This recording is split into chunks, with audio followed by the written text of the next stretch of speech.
भक्तों, कालिका माँ Adishakti YouTube channel में आप सबका स्वागत है। जय बजरंगबली बाबा, जय श्री राम।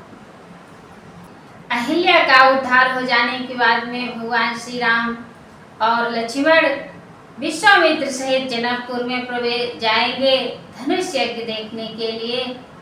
चलिए शुरू करते हैं।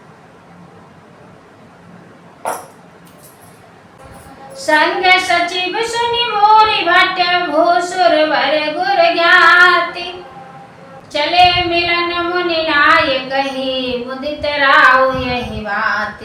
तब उन्होंने पवित्र हृदय के ईमानदार स्वामी भक्त मंत्री बहुत से योद्धा श्रेष्ठ ब्राह्मण गुरु सतानंद जी और अपनी जाति के श्रेष्ठ लोगों को साथ लिया और इस प्रकार प्रसन्नता के साथ राजा मुनियों के स्वामी विश्वामित्र जी से मिलने चले। कीन प्रणाम चरण धरि माता, दीन असीस मुदित मुनि नाथा। विप्र वृंद सब सादर वंदे, जानि भाग्य वर राहु आनंदे। कुशल प्रश्न कही वारा, विश्वामित्र न पहि बैठारा। तही अवसर आए दो भाई, गए रहे देखन फुलवाई। श्याम गौर मृदु वयस किशोरा, लोचन सुखद विश्वचित चोरा।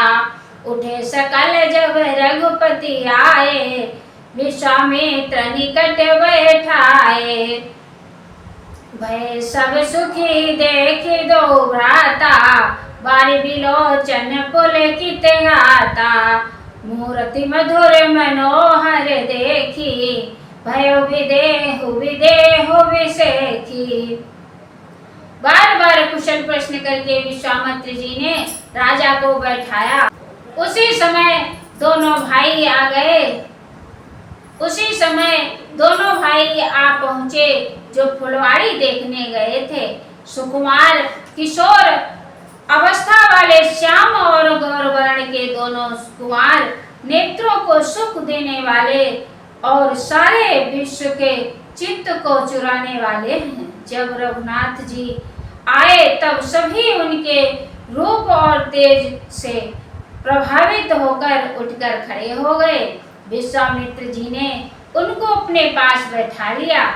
दोनों भाइयों को देखकर सभी सुखी हुए, सबके नेत्रों में जल भराया। आनंद और प्रेम के आंसू उमड़ पड़े और शरीर रोमांचित ही हो उठे। राम जी की मधुर मनोहर मूर्ति को देखकर विदेह जनक विशेष रूप से विदेह देह की सुधि बुद्धि से रहित हो गए। प्रेम मग्न मन जान नृप कर विवेक धर धीर।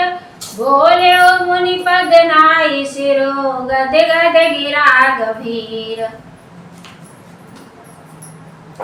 कहो नाथ सुंदर दो बालक, मुनि कुल तिलक किनप कुल घालक।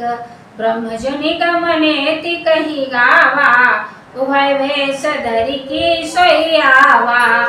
सहज विराग रूप मनु मोरा, थकित होते जिमि चंद चकोरा। ताते प्रभु पूछौ सती भाऊ, कहौ नाथ जनि करहु दुराऊ। इहै विलोकत अति अनुरागा, बरबस ब्रह्म सुख ही मन त्यागा। कहु मुनि बिहसि कहो नृपनी का, वचन तुम्हार न होई अनीका। ये प्रिय सबहि जहाँ लगी प्राणी, मन मुसुकाहि राम सुनि बानी।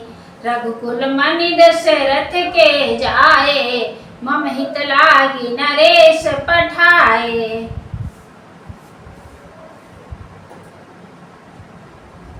हे नाथ, कहिए ये दोनों सुंदर बालक मुनि कुल के आभूषण हैं या किसी राजवंश के बालक हैं, अथवा जिनका वेदों ने नेति कहकर गान किया है।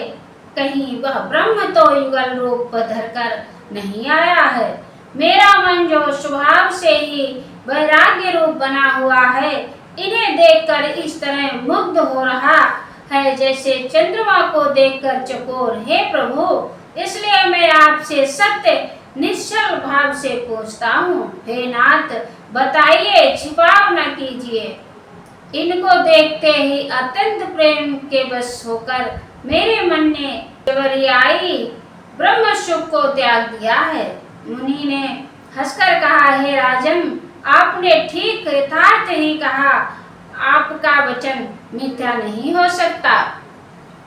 जगत में जहाँ तक जितने भी प्राणी हैं, ये सभी को प्रिय हैं।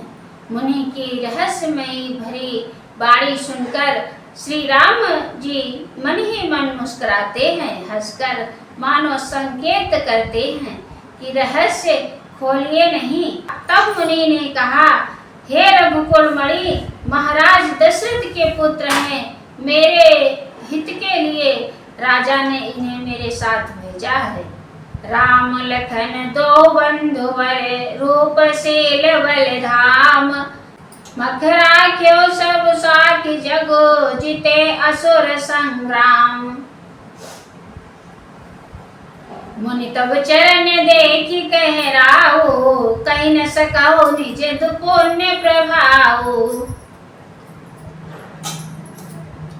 सुंदर श्याम गौर दो व्राता, आनंद हो के आनंद दाता। सुनहु नाथ कह मुदित विदेहु, ब्रह्म जीव सहज स्नेहु। पुनि पुनि प्रभु चितवन नाहु, पुलक गात और अधिक उचाहु। मुनि विष प्रशंसी नाई पद शीसु, चले उलवाई नगर यमनीसु। सुंदर सदन सुखद सब काला, तहाँ बासुलय दीन आला। कर पूजा सब विधि से बिकाई, गयो राहु ग्रह विदा कराई। राजा ने कहा, हे मुनि, आपके चरणों के दर्शन कर मैं अपना पूर्ण प्रभाव कह नहीं सकता। ये सुंदर श्याम और गौरवर्ण के दोनों भाई आनंद को भी आनंद देने वाले हैं। इनकी आपस की प्रीति बड़ी पवित्र और सुहावनी है, वह मन को बहुत भाती है, पर वाणी से कही नहीं जा सकती। विदेह जनक जी आनंदित होकर कहते हैं, हे नाथ सुनिए, ब्रह्म और जीव की इस तरह इनमें स्वाभाविक प्रेम है। राजा बार बार प्रभु को देखते हैं, दृष्टि वहां से हटना ही नहीं चाहती। प्रेम से शरीर पुलकित हो रहा है और हृदय में बड़ा उत्साह है। फिर मुनि की प्रशंसा करके और उनके चरणों में सिर नवाकर राजा उन्हें नगर में लिवा चले। एक सुंदर महल जो सब समय सभी ऋतुओं में सुखदायक था, वहां राजा ने उन्हें ले जाकर ठहराया। तदंतर सब प्रकार से पूजा और सेवा करके राजा विदा मांगकर अपने घर गए। ऋषय संत रघुवंश मणि करि भोजन विश्राम, बैठे प्रभु भ्राता सहित दिवस रहा भरि जाम। जय।